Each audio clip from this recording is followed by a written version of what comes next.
Bismillahirrahmanirrahim. Assalamualaikum warahmatullahi wabarakatuh, para sahabat pejuang Riyadhah.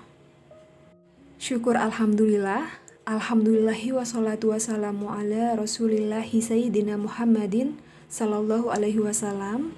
Allahumma sholli ala sayyidina Muhammad wa ala ali sayyidina Muhammad. Allahumma sholli ala sayyidina Muhammad wa ala ali sayyidina Muhammad. Apa kabar para sahabat pejuang Riyadhah? Sudah sampai mana nih Riyadhah hari ini? Tetap semangat ya. Semoga apapun yang menjadi hajat teman-teman di sini segera diijabah oleh Allah Subhanahu wa taala dalam waktu dekat dan tepat pastinya. Kali ini aku mau bacain curhatan teman-teman yang sudah melakukan Riyadhah ya, terutama W40H dan SY40H. Yang kalau kemarinnya aku tuh lebih banyak membahas tentang keberhasilan mereka saat ditolong sama Allah, terus keajaiban-keajaiban apa aja yang mereka sudah dapatkan. Tapi hari ini aku mau bacain 3 curhatan. Tujuan aku bacain curhatan teman-teman ini sebagai pembelajaran juga buat kamu, karena sebenarnya yang namanya Riyadhah, kita berdoa, kita ibadah, kita pokoknya melakukan apapun yang mendekatkan diri sama Allah, itu tidak membuat kita bebas dari masalah. Jadi jangan terlalu berharap, oh nanti kalau seandainya aku Riyadhah, aku bakalan gak ada masalah dalam hidup kayak gitu ya. Enggak, semuanya itu enggak seperti itu teman-teman. Kita mau Riyadhah, kita mau ibadah, kita mau doa sama Allah, kita mau lebih hijrah kayak gitu, berubah menjadi lebih baik, kita nggak mungkin lepas dari masalah, karena sebenarnya yang namanya manusia itu setiap harinya kita lari dari satu takdir ke takdir yang lainnya. Nggak mungkin kita selama hidup di dunia ini nggak pernah atau nggak akan menemukan masalah, pasti masalah itu akan datang. Cuman bedanya saat kita melakukan Riyadhah, kita lebih mendekatkan diri sama Allah, kita minta sama Allah, minta pertolongannya Allah. Beda kayak gitu ya, cara kita menghadapi masalahnya. Kalau biasanya kita menghadapi masalah awal-awalnya sebelum Riyadhah, pasti kita nggak bakalan tenang kayak gitu. Kita nggak bakalan menemukan solusinya. Pasti gerusah-gerusuh dan akan menambah masalah. Tapi kalau seandainya kita Riyadhah, minta bantuan sama Allah langsung, meskipun masalahnya sebesar apapun, kita bakalan tenang kayak gitu. Oh iya, ada Allah yang bakal bantuin aku. Oh iya, ini ujian dari Allah. Jadi tingkat kesabarannya tuh lebih kayak gitu teman-teman. Ya udah kita langsung aja ya bacain. Nah, nama disamarkan. Ini datang dari Kak J. Kak J ini pernah DM ya. Lebih tepatnya dia japri lewat Telegram. Dia bercerita seperti ini. Bismillahirrahmanirrahim. Kak Ovi, boleh curhat dikit? Aku bulan kemarin itu sudah Riyadhah, tapi masih banyak cobaan yang datang silih berganti.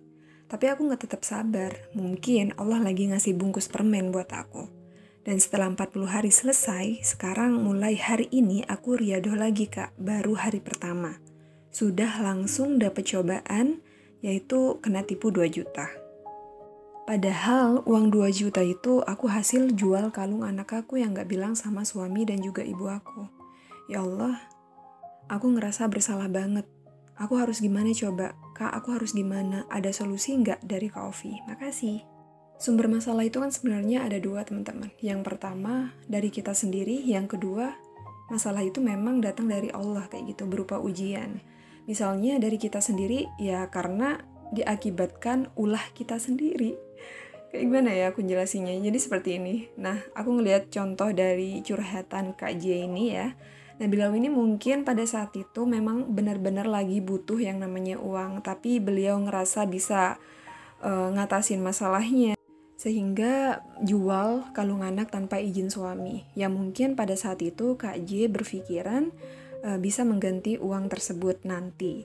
Tetapi qadarullah di tengah perjalanan Allah ngasih ujian yang diakibatkan oleh kita sendiri, yaitu kena tipu. Kenapa harus berbohong?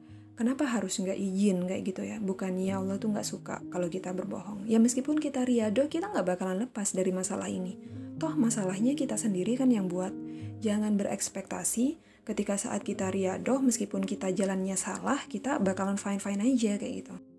Dengan Riyadhah, Allah tuh malah lebih cepat ngasih tegurannya. Tegurannya lewat apa ya? Macem-macem. Allah punya banyak cara untuk negur umatnya. Dan solusinya ada di kakak sendiri. Mau nggak kira-kira kakak minta maaf sama suami dan orang tua? Jujur sama beliau kalau kakak ini sudah melakukan kesalahan. Ya insya Allah ya, dengan seandainya kakak minta maaf kayak gitu, Allah buka pintu rezeki-rezeki kakak yang lain kayak gitu. Hari ini ditipu 2 juta, mungkin setelah kakak minta maaf, Allah datangkan rezeki-rezeki yang lain, insya Allah. Curhatan yang kedua datang dari Kak inisial L. Aku baca ya. Oh iya kak, emang selama kita ngamalin baca Yasin Waqiah itu banyak cobaan ya kak. Misal kita dijauhi banyak orang yang tanpa sebab gitu. Gak tahu apa sebabnya dia tiba-tiba menjauh, kadang juga difitnah dan diadu domba. Sedih banget rasanya kak, nyesek. Nah, kalau buat aku sih ya, saat kita riyadhah terus dijauhi sama orang, ya udahlah kita berpikir positif.